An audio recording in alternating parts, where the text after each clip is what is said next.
제가 너무 띄엄띄엄 이걸 하고 있어서 이런 걸 하고 있는지도 모르는 분도 계실 거예요. 제가 그리스도인의 확신 시리즈로 제 순서가 올 때마다 지금 하고 있는데 오늘이 그게 벌써 4번째가 되고 있습니다. 첫 번째가 뭐였는지 혹시 아세요? 할렐루야! 구원의 확신. 우리 이거 말씀 한 번만 띄워줘 보시겠어요? 이게 이제 요절 말씀인데요. 구원의 확신. 같이 한번 읽겠습니다. 시작! 또 증거는 이것이니 하나님이 우리에게 영생을 주신 것과 이 생명이 그의 아들 안에 있는 그것이니라. 아들이 있는 자에게는 생명이 있고 하나님의 아들이 없는 자에게는 생명이 없느니라. 할렐루야. 우리가 이 구원의 확신을 가지고 살아가는 그리스도인 되시기 바랍니다. 그리고 두 번째가 뭐였죠? 아멘. 기도응답의 확신. 이것도 또 한 번 또 말씀 읽어보겠습니다. 시작. 지금까지는 너희가 내 이름으로 아무것도 구하지 아니하였으나 구하라 그리하면 받으리니 너희 기쁨이 충만하리라. 아멘. 우리에게 이런 기도 응답의 확신을 주셨습니다. 세 번째는요, 사죄. 원래는 승리의 확신인데 제가 순서 틀렸는데 사죄의 확신 지난번에 했어요. 제가 3번하고 4번을 틀렸는데 지난번에 사죄의 확신을 했습니다. 요한일서 1장 9절 읽겠습니다. 시작. 만일 우리가 우리 죄를 자백하며 그는 미쁘시고 의로우사 우리 죄를 사하시며 우리를 모든 불의에서 깨끗하게 하실 것이요. 이런 확신을 우리에게 주셨는데 오늘 배울 건 뭐냐면 우리 승리의 확신입니다. 승리의 확신. 그래서 오늘 읽었던 말씀 중에서 이 말씀도 한 번만 더, 이게 요절이거든요. 지금은 읽고 있는 게 사실은 요절입니다. 이 말씀이 핵심 말씀이어서 이것도 한 번만 더 읽겠습니다. 고린도전서 10장 13절 시작. 사람이 감당할 시험 밖에는 너희가 당한 것이 없나니 오직 하나님은 미쁘사 너희가 감당하지 못할 시험 당함을 허락하지 아니하시고 시험 당할 즈음에 또한 피할 길을 내사 너희로 능히 감당하게 하시느니라. 아멘. 이게 이제 내비게이터 선교에서 하는 그리스도인의 5가지 확신 시리즈에서 이렇게 순서대로 하는 건데 원래는 승리 확신이 3번째고 사죄의 확신, 사죄의 확신이 4번째입니다. 근데 그 순서를 제가 헷갈려가지고서 지금 이제 바꿨는데. 하도 오래돼가지고 옛날에 대학생 때 배워가지고 순서를 바꿨는데 정확하게 기억하고 계시네요. 그래서 오늘 이제 승리의 확신에 대해서 좀 나누려고 하는데요. 제 제자훈련이나 사역훈련 훈련할 때 가끔씩 하는 이야기가 있습니다. 뭐냐면 우리가 영적인 패배주의에 빠지지 말자, 그런 얘기를 하거든요. 이기는 것도 습관이고 우리 영적인 패배주의에 빠지지 않도록 노력해야 된다, 우리 주의해야 된다라는 그런 얘기를 하는데, 패배주의라는 게 뭐냐면요, 만성적으로 자기나 아니면 우리 집단이 실패할 거라고 생각하는 그런 사고가 패배주의라고 합니다. 패배주의. 그런데 이게 내가 질 거야, 질 수도 있어라고 실패를 예측하는 거하고 좀 다른 차원인 거예요. 패배주의는 그냥 인과관계도 없고요. 그 다음에 전에 이겼던 졌던 상관없이 항상 우린 질 거야, 우리는 안 돼라는 그런 생각들을, 그런 의식이 사로잡혀 있다는 겁니다. 믿음이 생긴 거죠, 일종의. 근데 이 패배주의가 가장 좀 이렇게 두드러지는 그런 영역이 있습니다. 여러 영역에 있는데 어떤 영역일 것 같으세요? 스포츠입니다. 스포츠에. 실제로 제가 이거 검색을 해보니까 스포츠에서 이렇게 나타난 그런 이렇게 예를 들더라고요. 뭐냐면 패배주의가 두드러진 곳이 스포츠인데요. 승부에 최선을 다하는 스포츠맨십이니까 우리가 생각할 때는 이상적인 스포츠는 내가 이기든 지든 최선을 다하는 게 맞다고 생각하잖아요. 그런데 실제로 스포츠 현장에서는 어떤 일들이 일어나냐면요, 선수들이나 팀이 어차피 질 게 뻔해, 해봐야 안 될 거야, 질 팀은 지는 거고 떨어질 팀이 떨어진 거야, 이런 패배의식이 굉장히 패배주의가 많이 이렇게 만연하다는 겁니다. 그래서 그런 생각을 가지고 있는 선수, 그런 생각을 가지고 있는 코치, 그런 생각을 가지고 있는 관중들이 있으면 그것에 지배를 당해서요, 팀들이 연패를 당한다는 거예요. 연패를 당하고, 그 다음에 어떤 강등을 당하고, 그런 일들이 이제 또 만년 꼴찌가 되고 그런 일들이 일어나게 된다는 거죠. 그리고 이런 증상은 쉽게 극복되지 않는답니다. 만년 꼴찌. 쉽게 극복되지 않는다는 거예요. 그래서 비슷한 맥락에서 우리도 신앙적으로 영적인 패배주의, 지는 습관, 안 될 거야, 근거도 없이, 인과관계도 없이 안 될 거야, 안 될 거야라는 그런 생각들을 우리 그리스도인들이 은연중에 많이 가지고 있다라는 거예요. 그래서 오늘 그것을 경계하는 마음으로 우리 승리의 확신을 좀 우리 안에서 다시 한번 점검해 봤으면 좋겠거든요. 주워들은 이야기입니다. 진짜로 그런지 어쩐지 모르겠어요. 저는 요즘 누가 예화를 들면 진짜일까 하는 자꾸 막 이렇게 의문이 들어요. 제가 정말 주작일 거야 저거 막 이런 생각을 하면서 너무 비판적인 사고가 막 늘어나고 있는데, 여러분 코끼리를 길들이는 방법 아십니까?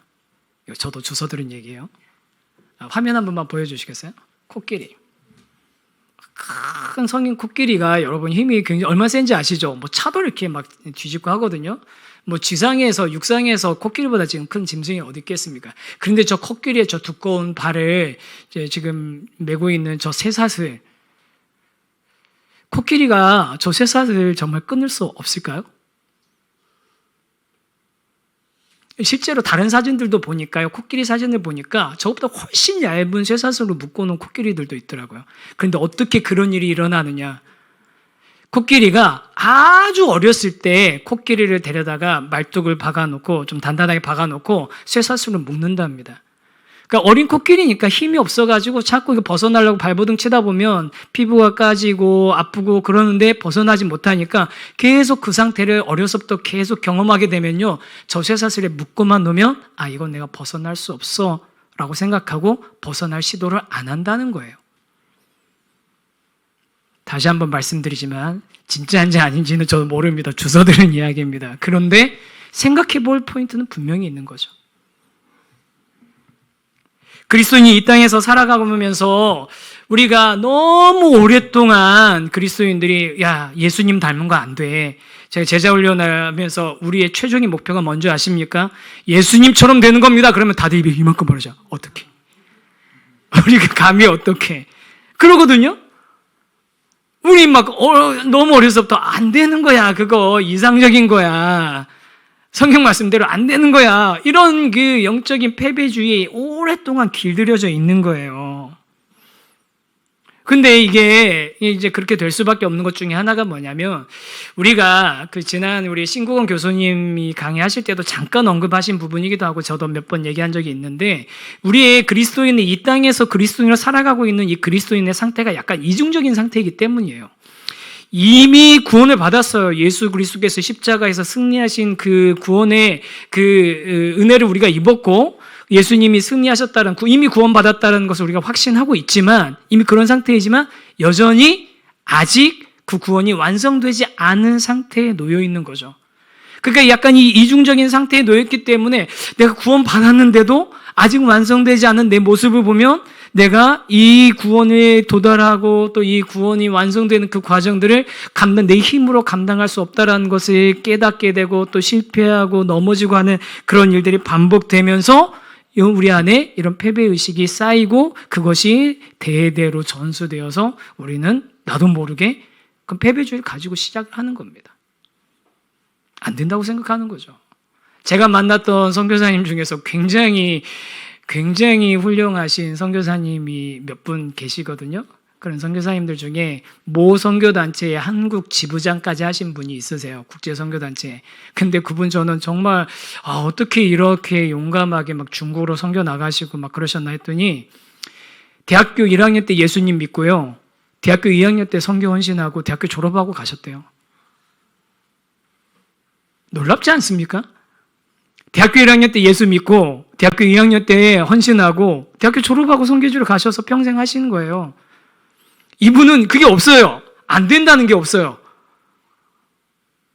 성경대로 안 돼. 안 되는 거야. 이런 생각 자체가 없으신 거예요. 말씀이 있으니까 말씀대로 되겠지. 하라고 하셨으니까 하면 되겠지. 그렇게 하신 거예요. 그 진짜로. 근데 우리는 너무나 그런 이 패배의식이 이중적인 상태에서 오는 그런 불안한 그런 상태가 가져다주는 그 패배의식이 오랫동안 누적되어 있는 상태가 되기도 하는 것 같습니다. 그리고 또 그것을 아주 교묘하게 잘 공격하는 사단의 공격들이 있는 거죠. 그래서 오늘은 이 땅에서 살아가면서 유혹도 있고 시험도 있을 때 우리가 어떻게 승리 확신을 가지고 살아가야 될지 생각해 보고자 하는데요. 그것을 정확하게 우리가 이 승리 확신을 장착하기 위해서 냉정하게 인정해야 될 게 하나 있습니다. 그게 뭐냐? 첫 번째 주제인데요. 갖겠습니다. 시작. 시험과 유혹이 계속된다는 사실입니다. 오늘 아까 읽었던 말씀, 사람이 감당할 시험밖에는 너희에게 당한 것이 없나니, 그 무슨 얘기입니까? 우리가 시험을 당한다는 겁니까? 안 당한다는 얘기입니까? 당한다는 거예요. 시험이 있다는 겁니다. 예수 믿었다고 해서 시험으로부터 자유롭고 예수 믿었다고 해서 유혹으로부터 자유로워지지 않는다는 거예요. 자동 보호막이 생기지 않는다는 겁니다. 예수님을 믿지만 시험에 노출되고요, 유혹에 노출되는 상태라는 거죠. 그럼 우리가 그 노출되는 시험이나 유혹은 어떤 종류들이 있냐라고 봤을 때는 여러 가지가 있는데, 그 중에 첫 번째는 뭐냐면요, 분명한 의도와 목적이 뚜렷한 그런 의도가 있는 그런 것이 있습니다. 시험. 영어로 치면 테스트 같은 거예요. 영어로 치면 테스트라면 뭐겠습니까? 학생들이 그 시험을 준비하고 또 시험을 봐서 그거 자신이 평가받고 하는 과정이 힘들지만 또 괴롭지만, 그 시험을 준비하고 시험을 보고 내 실력을 확인하는 이런 과정들을 통해서 배움이 풍성해지고 확실해지는 그런 효과가 있는 게 시험이잖아요. 그렇죠? 테스트잖아요. 그런 차원의 테스트 시험이 있다는 거예요. 야고보서 1장 2절 4절 말씀, 이런 테스트 시험의 목적을 이렇게 설명하거든요. 한번 같이 한번 읽어보겠습니다. 시작.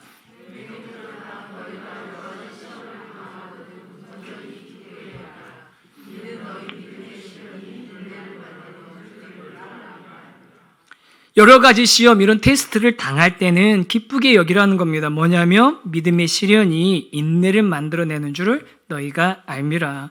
고되긴 하지만 그 시험과 시련을 통해서 인내 연단을 우리가 받게 된다는 거죠. 다듬어 주신다는 거죠. 제가 참 사랑하고 좀 오랫동안 교제해온 그런 목사님 부부가 있거든요. 후배이긴 하지만 너무 정말 귀한 목사님 부부인데, 이 젊은 목사님 부부가 너무 순수해요. 부부가 다 너무 순수해요. 그래서 어떨 때는 너무 이상적이어서 제가 이렇게 불러다 놓고, 그렇게 하면 안 돼, 세상 물정도 좀 알아야지, 막 이래야 되는 분이에요. 너무 그냥 순수한데, 근데 이분들이 이제 뭐 외국 생활도 하고 유학도 하고 뭐 또 외국에서 사역도 하고 하면서 좀 이렇게 좀 시간을 또 그러면서 아이들도 낳고 막 키우고 하면은 그런 이제 시간들을 보내고, 얼마 전에 한번 만났거든요. 그런데 딱 봤는데 사람들이 달라졌어요. 그 뭐라고 할까요? 단단해졌다고 할까? 얘기 몇 마디 하는데 단단해져서 제가 뭐 이래라 저래라 충고할 사람이 아닌 거예요. 하나님께서 이렇게 다듬으시는 그 과정을 통해서 모양이 빚어지고, 또 뜨겁고 힘든 시간이긴 했지만, 괴로운 시간이 눈물 흘리는 시간이긴 했지만, 그런 불순물들이 다 이렇게 사라지고 재련되어지는 그런 시간을 보낸 거죠. 사랑하는 성도 여러분, 이런 테스트, 하나님이 허락하신 테스트가 있을 수 있는데, 그것은 저와 여러분을 연단해서 인내를 만들어내고 또 우리를 하나님의 사람답게 하나님의 사람으로 빚어가는 하나님의 손길인 줄 믿으시기 바랍니다. 그런 테스트들이 있습니다. 그런 테스트들이 있어요. 그런 테스트들을 당할 때 우리가 하나님께서 그런 우리를 그렇게 생각하면서 우리를 시험해 주신다는 것, 우리에게 그런 시험을 풀게 해 주신다는 것을 기쁘게 여기고 감사히 여길 수 있는 저와 여러분이 되었으면 좋겠습니다. 이렇게 우리를 단련하고 하는, 우리를 또 단단하게 만들어주는 시험도 있지만 또 다른 시험도 있습니다. 이 시험은 뭐냐면요, 영어로 치면 템테이션인 거예요. 유혹인 거죠. 하는 목적이 이 사람을 더 잘 단단하게 만들고 빚어주고 세워주기 위한 것이 아니라 뭐겠습니까? 넘어뜨리고 무너뜨리기 위한 목적인 겁니다. 그래서 이 시험이라고도 하기도 하고 유혹이라고도 할 수 있는데, 이 유혹과 시험의 주된 근원의 이유는 무엇이냐면 사람의 자기 욕심입니다. 야고보서 1장 13절에서 14절 말씀에 이렇게 설명하거든요. 같이 읽겠습니다. 시작.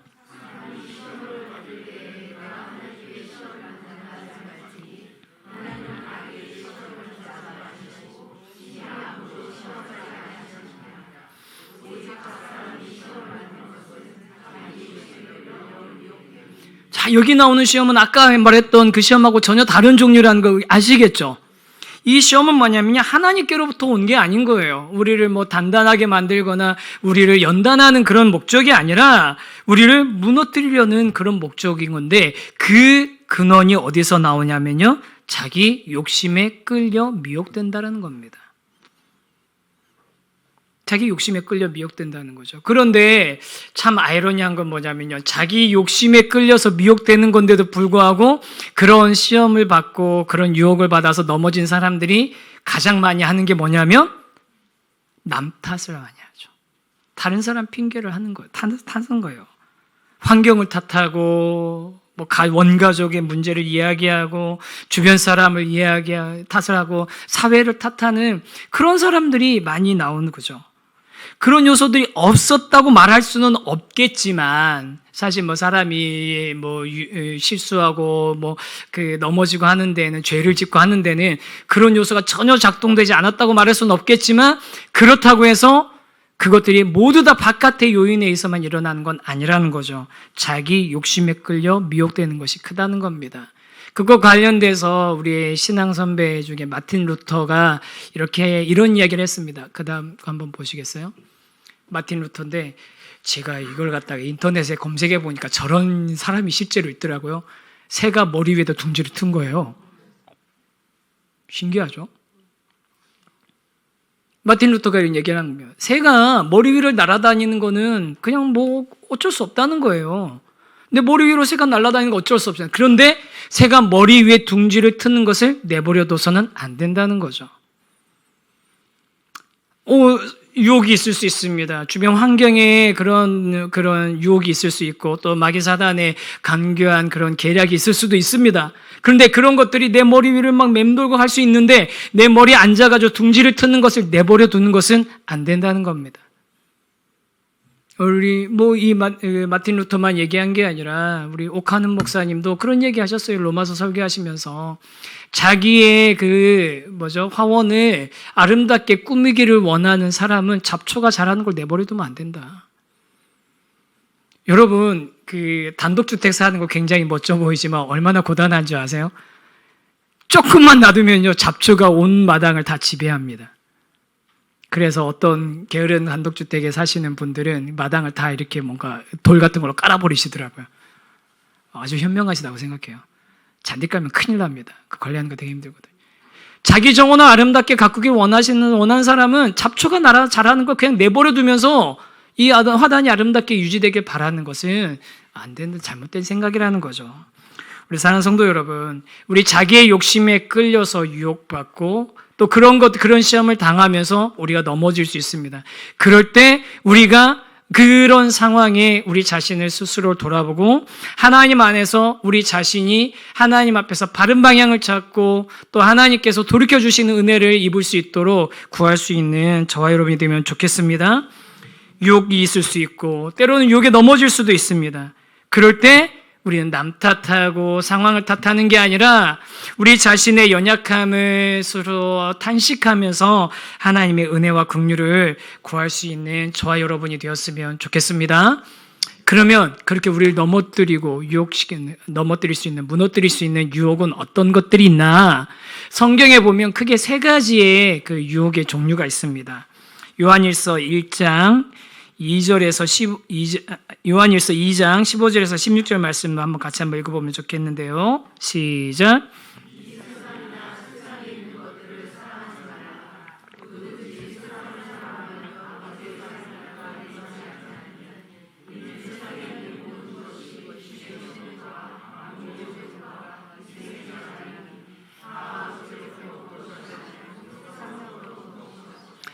하나님께로부터 온 것이 아니라 세상으로부터 온 유혹의 그 종류는 뭐라고요? 빨간색 세 가지 시작. 육신의 정욕, 안목의 정욕, 이생의 자랑이라는 겁니다. 육신의 정욕, 안목의 정욕, 이생의 자랑. 이게 하나님으로부터 온 것이 아니고 세상으로부터 왔다. 그러니까 이걸 가장 잘 사용하는 자가 누구겠습니까? 그건 마귀 사탄이죠. 마귀 사탄이 가장 잘 사용하는 게 육신의 정욕, 안목의 정욕, 이생의 자랑인 거예요. 여러분, 그 다음 화면 한번 보여주시겠어요? 아담과 하와가 선악과를 따먹은 때 일어났던 사건과 예수님이 광야에서 사단의 시험을 받았을 때의 사건을 두 가지를 비교해 보면 이 세 가지, 육신의 정욕, 안목의 정욕, 이생의 자랑이 다 드러나거든요. 그 다음에 표를 한번 만들어 봤는데요. 사단이 예수님이 돌이 떡이 되게 해서 먹으라고요. 당신의 초능력을 이용해서 육신의 배고픔을 해결하라는 겁니다. 안목의 정욕, 성전에서 뛰어내리면 천사가 와서 받아줄 테니까 그러면서 유명해지라는 거죠. 하나님의 그것 능력을 체험해 보라는 거죠. 이생의 자랑, 이 세상의 모든 권세를 다 보여주면서 이거 다 내 거니까 나한테 절하면 이거 내가 다 너한테 해줄게. 이 권세 누려라. 육신의 정욕, 안목의 정욕, 이생의 자랑이죠. 그런데 선악과 따먹을 때 사단이 뱀이 하와를 유혹했을 때 하와의 반응이 뭐냐면, 선악과를 봤을 때 반응이 뭐냐면 먹음직도 하고 보암직도 하고 지혜롭게 할 만큼 탐스럽기도 하더라. 먹음직도 하고 육신의 정욕, 보암직도 하고 안목의 정욕, 지혜롭게 할 만큼 하나님처럼, 하나님같이 될 것처럼 지혜롭게 할 만큼 탐스럽기도 하더라. 육신의 정욕, 안목의 정욕, 이생의 자랑, 이게 바로 사단이 가장 잘 사용하는 유혹의 도구입니다. 여러분, 점점 계속 그러겠지만, 더 심해지겠지만, 이 시대만큼 육신의 정욕, 안목의 정욕, 이생의 자랑이 정말 끝간데 모르고 세상 가운데 이렇게 영향력을 발휘하고 있는 때가 또 있겠습니까? 정말로 이 시대 온통 육신의 정욕을 자극하는 것들, 안목의 정욕을 자랑하는 것들, 이생의 자랑을 유혹하는 그런 것들 가지고 유혹하는 것들이 정말 가득한 세상이죠. 인터넷, 유튜브. 정말 잠깐만 딴 눈 팔면 막 그런 거에 막 휩쓸려 가고 있잖아요. 클릭 한 번만 잘못하면 계속 그런 내용들이 막 1시간, 2시간도 막 정신 넉넉해서, 제가 진짜 요즘 저도 조금 더 조심해야 되는데, 한번 클릭해서 보기 시작하면 1시간 반, 2시간 그냥 지나가더라고요. 1시간, 2시간 우리 보는 것들 건전하고 유익한 것들만 있습니까? 이생의 정욕, 안목의 정욕, 육신의 자랑들, 그런 것들 자극하는 것들이 얼마나 많습니까? 그래서 이런 것들을 가지고 우리를 유혹하는 사탄은 베드로전서 5장에 이렇게 얘기하지 않습니까? 근신하라, 깨어라. 너희 대적 마귀가 뭐처럼 우리를 삼킬 자를 찾아다닌다고요? 우는 사자처럼 삼킬 자를 찾아다닌다. 정신 차리라고. 정신 차리라고. 그 말씀처럼 우리가 육신의 정욕, 안목의 정욕, 이생의 자랑이 강하게 작용하는 이 시대에 그리스도인으로서 정신 차리고 우리를 호시탐탐 노리는 그 사단의 유혹이 있다는 것을 잊지 않고 살아가야 됩니다. 그러면 이제 제가 또 질문, 우리가 그러면 이렇게 육신의 정욕, 안목의 정욕, 이생의 자랑을 가지고서 우리를 삼키려고 하는 마귀 사단의 그 시도가 있다는 것을 알고 경계하면 우리 평생토록 한 번도 안 넘어지고 살아갈 수 있을까요? 평생 한 번도 넘어지지 않고 그래 나는 승리했어 할 수 있을까요? 그렇지 않습니다. 넘어질 수밖에 없어요. 실제로 우리가 많은 사람들이, 많은 그리스도인들이 그 시험과 유혹에 넘어집니다. 실제로 넘어집니다. 죄를 짓기도 합니다. 실수하기도 합니다. 그런데 그럼에도 불구하고 우리가 영적인 패배의 주의에 빠지지 않아야 되는 이유는 뭐냐면요, 우리 두 번째 주제거든요. 같이 한번 읽어볼까요? 시작. 하나님께서 이런 우리의 연약함까지도 잘 아신다는 사실입니다.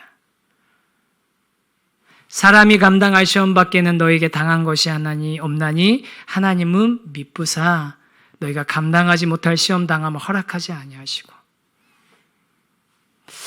하나님은, 우리 신실하신 하나님은 우리가 이렇게 그런 유혹과 시험에 넘어질 수 있다는 것도, 실제로 넘어진다는 것도 아신다는 거예요. 연약하다는 걸 아신다는 겁니다. 그 얘기는 무슨 얘기냐면 우리 힘으로 그걸 이길 수 없다는 것도 하나님 아신다는 거예요.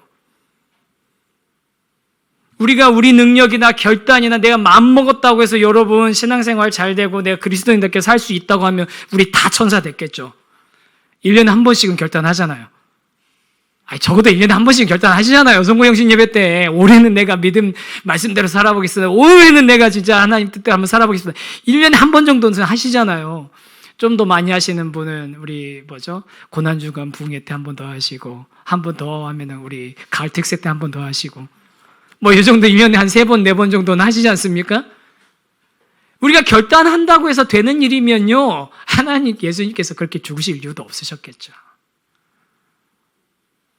1단계 넘어가는 방법, 2단계 넘어가는 법, 3단계 넘어가는 방법, 심화과정 이기는 법, 그렇게 알려주셨겠죠.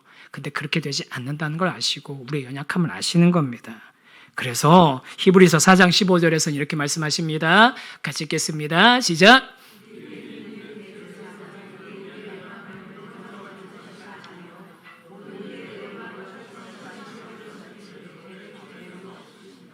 할렐루야. 우리에게 있는 대제사장 예수 그리스도께서는요, 우리의 연약함을 동정하지 못하실 이가 아니다. 부정이 부정이니까 강한 긍정이죠. 예수님 우리의 연약함을 동정하시는 분이시라는 거예요. 주님이 우리의 약함을 아신다는 거예요. 우리가 넘어지는 것도 아신다는 거예요. 가슴 아프시죠? 그럴 줄 알았어가 아니라 가슴 아프셔요. 가슴 아프시지만 그런데 그것을 아시고 계신다는 겁니다. 베드로가 예수님을 부인할 것도 미리 아셨어요.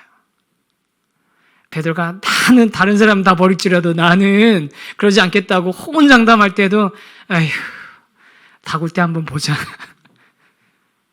다 아셨어요. 우리의 연약함을 아시고 긍휼히 여기시기 때문에 어떻게 하십니까? 부활하셔서 베드로를 찾아오셨을 때 네가 어떻게 나한테 그럴 수 있어? 너는 그러면 안 되지라고 하지 않으시고 요한의 아들 시몬아 네가 다른 사람들보다 나 진짜 사랑하느냐? 그거 물어보시잖아요.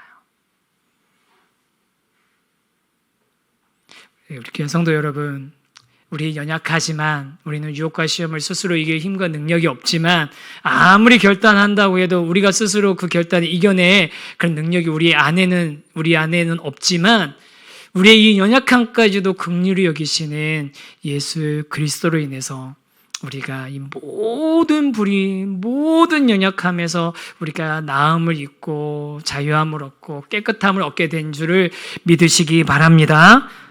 그래서 우리가 사단이 우리를 공격하는 또 하나 공격 포인트가 뭐냐면 그런 유혹과 그 시험, 육신의 정욕, 안목의 정욕, 이생의 자랑으로 우리가 흔들리고 무너졌을 때 탁 넘어갔을 때 그 다음 공격은 뭐예요? 우리한테 거봐 네가 그러면 그렇지. 그렇죠? 영적 자존감 확 짓밟아 버리는 그런 사단의 공격 그 다음에 따라오는 거거든요. 네가 그러면 그렇지. 아유 내가 그렇지 별 수 없지. 우리 완전 착 찌그러뜨려 버리는데 여러분 아닙니다.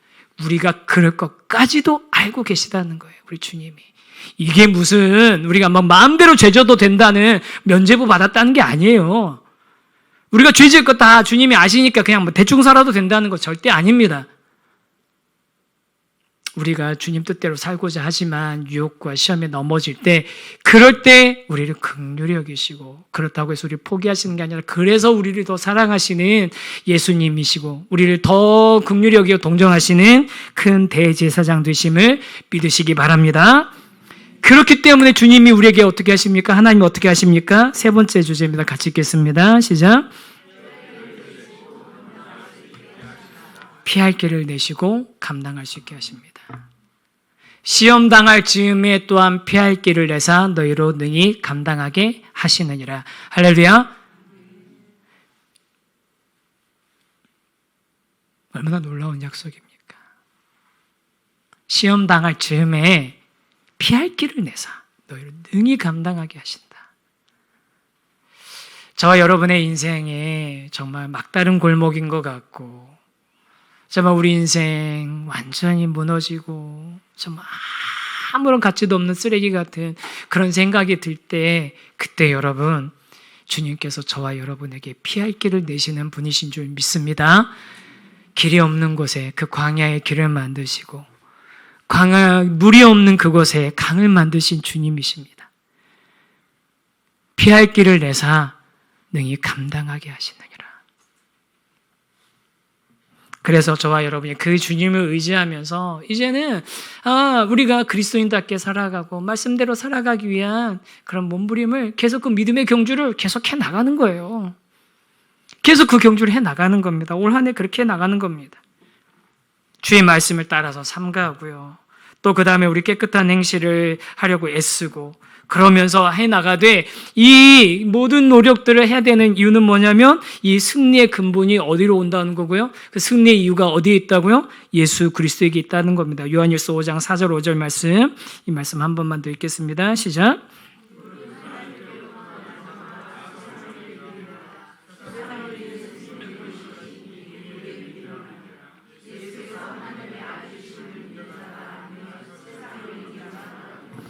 할렐루야. 무릇 하나님께로부터 난 자마다 세상을 어떻게 한다고요? 이기느니라. 사랑하는 성도 여러분, 승리의 확신, 하나님께로 난 자마다 세상을 이기느니라. 이런 자들은 세상이 감당치 못하느니라. 여러분, 이게 성경에 나와 있는 확실한 약속입니다. 세상을 이기는 승리는 우리의 믿음인 겁니다. 그리고 그 믿음이란 뭐냐면 예수께서 하나님의 아들이시고 그 예수 그리스도께서 이 세상의 모든 것들을 이기셨고 그 예수님의 승리가 바로 우리의 승리라는 것을 믿는 것, 그것이 바로 진정한 믿음 아니겠습니까? 2025년 벌써 한 달이 훅 지나가서 당혹감에 빠져있는 우리 귀한 성도 여러분, 어느새 이렇게 한 달이 지나갔고 12월이 오면 내 이럴 줄 알았어라고 우리가 탄생하겠죠? 그러지 않겠습니까? 그래도 여러분, 올 한 해 우리가 주님께서 주신 이 승리의 삶을 살아갈 수 있는 비결은 저와 여러분의 결단이나 우리의 능력에 있는 것이 아니라 누구에게 있습니까? 예수 그리스도에게 있는 줄 믿으시기 바랍니다. 그 믿으신 하나님 의지하면서 한 걸음씩 우리 당당하게 걸어나가는 저와 여러분이 되었으면 좋겠습니다. 그래서 우리 마지막으로 우리 승리의 확신, 우리 요절, 이거 한번 같이 한번 읽어보겠어요. 안복하실 수 있는 분 있으면 하셔도 좋은데 한번 읽어봅시다. 시작. 사람이 감당할 시험 밖에는 너희가 당한 것이 없나니 오직 하나님은 미쁘사 너희가 감당하지 못할 시험 당함을 허락하지 아니하시고 시험 당할 즈음에 또한 피할 길을 내사 너희로 능히 감당하게 하시느니라. 할렐루야. 그 하나님 우리 찬양하면서 나갑시다. 세상의 유혹 시험이